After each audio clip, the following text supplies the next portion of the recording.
Hello, everybody. This is Evan. I'm going to spin another story for you. I wanted you to take a moment to stop and think how you came to be wherever it is that you're sitting, and how miraculous it is, and how billions of things had to have taken place in order for this to happen. And I also want to say, I want to talk to you about not getting angry about things in life. For example, a person is standing on the side of the road and he misses a bus and he's getting all angry, or he has some kind of business deal and the business deal doesn't work out and he gets really upset. But you have to stop and think and ask yourself this one big fundamental question. Do things in this world happen for a reason, or is it just totally whimsical for no reason whatsoever? I actually believe that everything happens for a reason. And since everything did happen for a reason, you're sitting here watching this video and I'm sitting here spinning this story. I'll give you like a real fast story, like how in the world did I come to sit in this place? I just have to say my grandfather. Well, I'll just start with my grandparents. My grandfather was in World War II fighting the Germans in France. He was wounded 4 times. In his helmet, there were bullet holes in his helmet. And he's like, yeah, well, if the bullet had hit me an inch, lower, well, it would have entered my brain and that would have been it. And a bullet hit me in the leg, and it hit me in the arm, and it hit me in the shoulder, but it didn't hit me in the heart. And so I could say that I'm only sitting here because these bullets in World War II missed by about a fraction of an inch. And if he had died, well, that's it. The whole family doesn't exist. And then after the war, he went to Cuba. And he was in Cuba on the beach in La Havana, and there was somebody, a young Cuban woman, talking on the telephone, on the payphone. And so he went there, and he stood behind her, and she was taking a long time, and he kind of knocked. And he's like, well, look, I need to use the phone. And she gave him a little bit of attitude. But he said, I really like that, a girl that stood up for herself. So after that, he asked her in Spanish, out on a date, if they can go to a cafe and talk. And she agreed. And so they went out on dates after that for 3 months, and she had a chaperone, of course, but then he married her, and that was my grandmother. And if that hadn't happened, well, then I have, no family, no father, no uncles.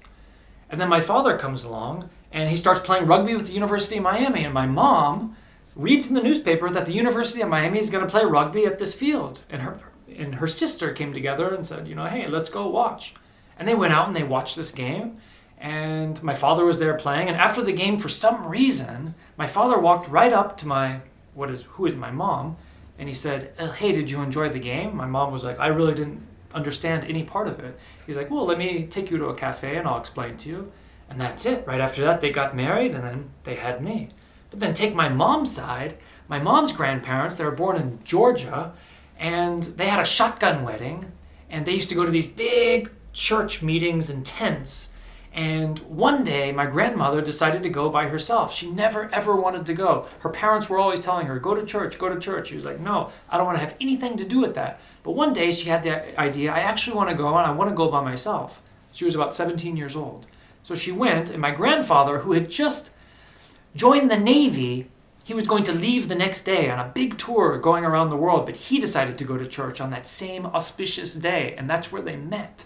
And they had a shotgun wedding. They didn't tell anybody. Kaboom! And they got married, and if that precious meeting hadn't taken place, my mom would not have been, and I wouldn't even be sitting here. Even the person who's filming this, how did we meet? Again, this comes from another connection, coming from another connection, and it just goes back and back and back. So I could say I would not have met him if I had never even gone to Crimea in the first place. And when I was in Crimea, I decided to walk Bear Mountain and walk down Bear Mountain all the way to Alushta, which is like a 6-hour walk. But it was such a beautiful day, I was like, yeah, well, I'm going to walk. And when I walked down that beach that one day, I met this person. And this person told me, oh, I really want you to show me, I want to show you my city outside of Moscow. So I said, yeah, that sounds good. And this person ended up showing me this city outside of Moscow, and that's the place where I ended up meeting this person who's filming me. So what I want to try to say to you is that millions and billions and trillions of things are happening in this universe that are not in your control. And that's why you should never ever get angry. When these things happen, or if you miss a bus, you should not be angry, you should be happy, because something wonderful is going to happen. And the greatest psychologists in the world, like Carl Jung, when patients would come to him and say, oh, I've had a terrible day, I lost my job, my wife left me, I have no money, I'm going bankrupt. And what would he say? He would say, oh, That's amazing. Something wonderful is going to happen. Go to the refrigerator. Get out a bottle of champagne. Let's invite the friends over. Let's drink and celebrate because something wonderful is going to happen. And this is what I'm trying to say. Trillions and trillions of things are happening right now that are outside of our control and your control. And so you could do two things. You could resist them. You could be really upset. Or you could open yourself up and try to understand what's happening. And by doing that, you'll be very, very, very happy. You'll find yourself not getting angry at these little things. And you'll start to figure out how you've gotten to be in this particular place that you are now. And you'll realize that there's something even greater driving your life.